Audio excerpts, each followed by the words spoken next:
You know what I'm saying? More exciting last night. We're on the run, we're packing, we're escaping Los Angeles.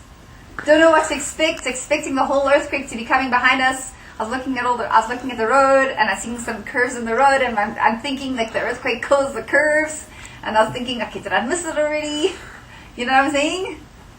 So like last night I expected every little tiny thing to be like the earthquake. Even the shooting star, that's a sign. Everything was a sign that the earthquake is coming. A shooting star? Yep. I saw a shooting star and I had one wish, maybe my last wish in the whole wide world. And of course, well now it doesn't matter, but I wished for my friends to be safe. And my 2 cats that I had to leave behind, because I have 6 right now. 6 cats. 3 cats and 3 kittens. And I had to leave 2 behind. You know, it's like someone tells you that the earthquake's coming in the next 24 hours, and you have to like make like rational decisions in like 5 minutes. What do you take? Who do you take? Where do you go? Well, the first question is, I could answer the third question. Okay, what do you take? Who do you take? Where do you go? Okay, third question I could answer really easily. Where do you go? East. Okay, that's simple question. Go east, go to Vegas. That was the easy question. Okay, what do you take? Okay, stuff. Alright, great. Stuff for the cats, no problem. And then my earthquake kit was already packed, no problem. Because what happens if you have an earthquake while you're on the road? And the bridge is going to fall on you, or you get trapped out in the desert. Okay, no problem. I had an earthquake packed. Earthquake bag packed. That was a simple, easy question to answer, you know? So I packed the earthquake bag.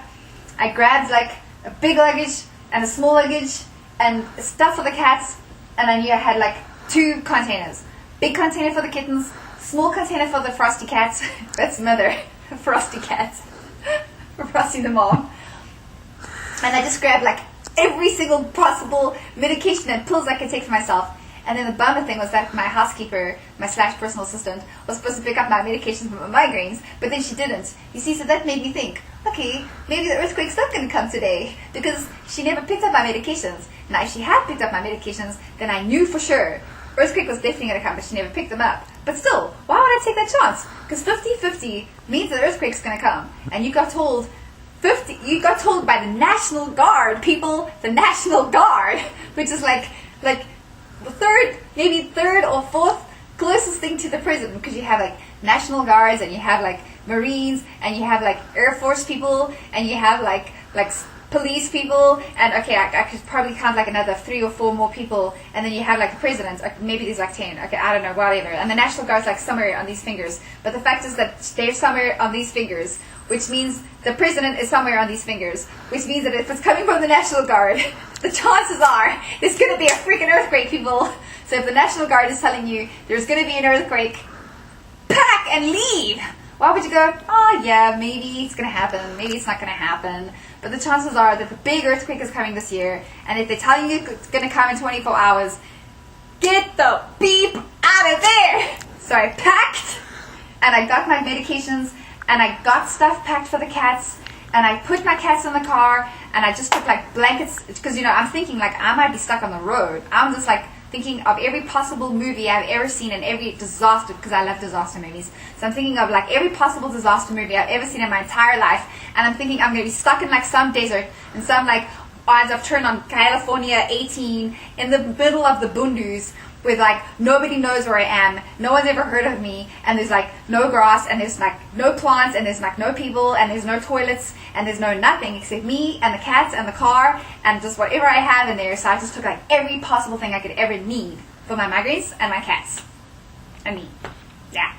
And I packed, and we got in the car, and I was like, crap, I don't have an extra flashlight. So I ran back because I needed my pink flashlight. See?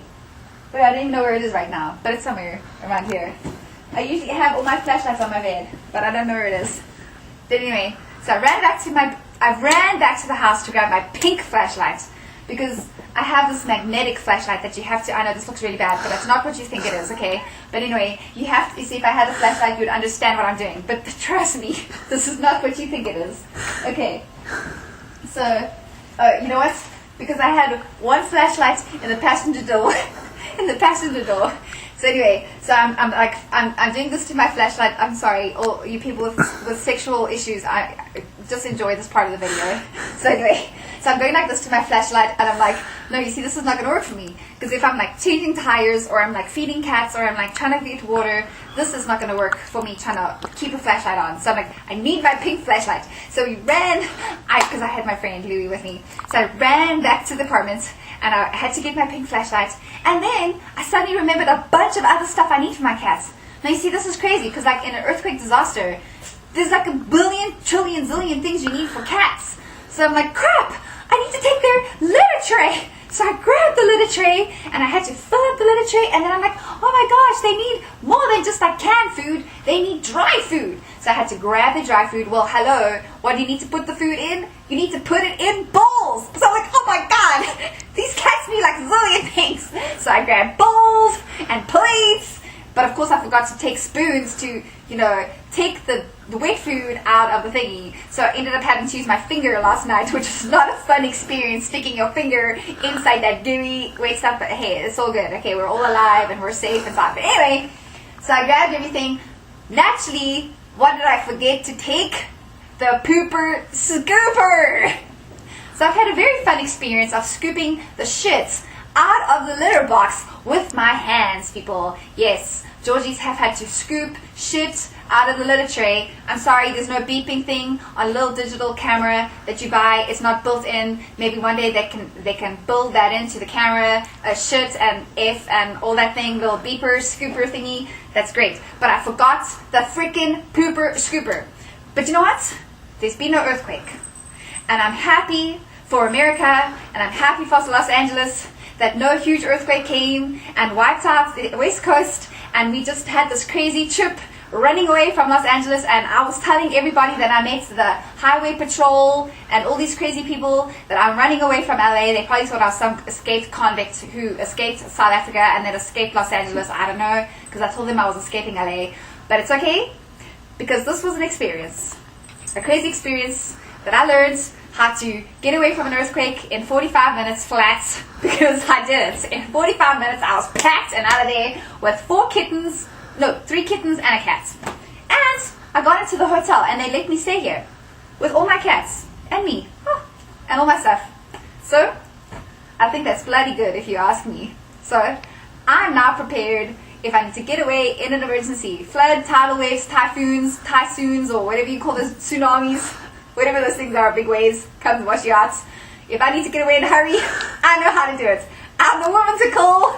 If you need to get away in a hurry, I can tell you what you need for cats. No dogs, I'm sorry, I'm not experienced with dogs. But cats and anything else, I can tell you what you need to do. So call me, email. Yeah, I don't know how I'll give you all the email addresses and all that stuff over a little digital camera. But yes, there's my experience. We're all safe. Well, actually, there's a few more hours to go until the whole 36-hour thing is gone, but I won't even get that posted since I forgot to bring the cord to connect the little digital camera to the computer. Well, you know, when you're running away from an earthquake, the last thing you're going to think about is how I'm going to connect my digital camera to the computer to let the world know that I'm alive. I mean, that's the last thing you're thinking about when you're running away from an earthquake that's about to wipe you off the face of the planet. So yes, sorry, you're going to have to wait for the video. Anyway, I'm alive. Thank you for listening to my story, and we'll see you later. Bye!